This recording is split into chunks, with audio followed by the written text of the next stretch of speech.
Hey, I'm Nick, and I'm going to be teaching you guys today about pivot tables. I know sometimes we hear the term pivot table and we get a little intimidated, but a pivot table is really just a useful tool to summarize our data. So let's get into it. On my screen, I have some sales data for a company for quarter one. And let's quickly add the gross margin, which would be revenue minus the cost of goods sold. And we're just going to drag that formula down. Now with this, we can highlight the data and go to Insert Pivot Table. Or if you have it up here in your quick access toolbar, we can just click that. And we're going to put it on a new sheet. And from here, we're going to imagine that we're a company and we're running a bonus for the sales rep with the most revenue. So we're going to move salesperson down here, and you see all the different salespeople who made a sale in the first quarter. And we're going to put revenue in the values. So this is summing by the values. And we're going to right click here and sort largest to smallest. And we can see that Bob sold the most revenue in quarter one that we have the data for. And maybe instead of revenue, we wanted to actually do the bonus based off of gross margin. So we're going to drag gross margin down here and we can sort on gross margin.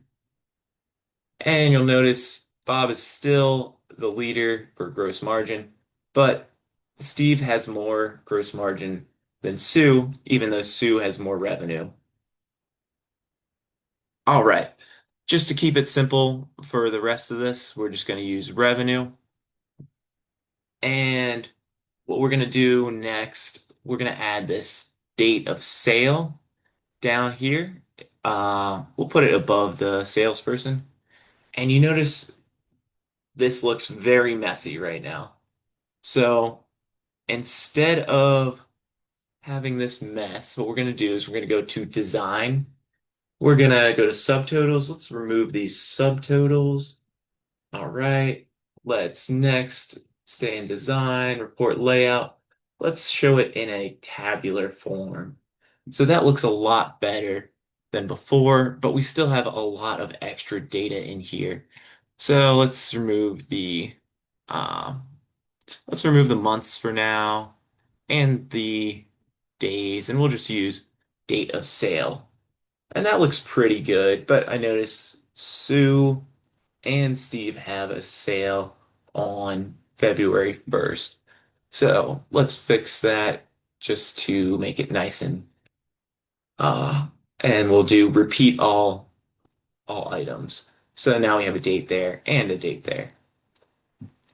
So with this data, now let's put this into something a little more visually appealing.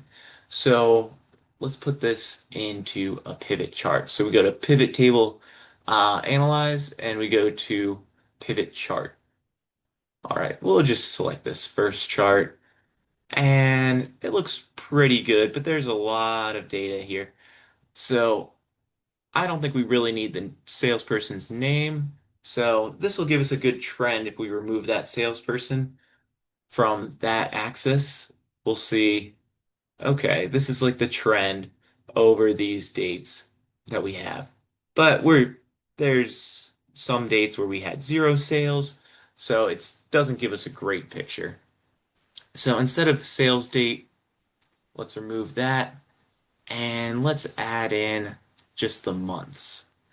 And then we can see what each month looks like. January and February, very similar numbers for sales. And then March, we really had an increase in sales.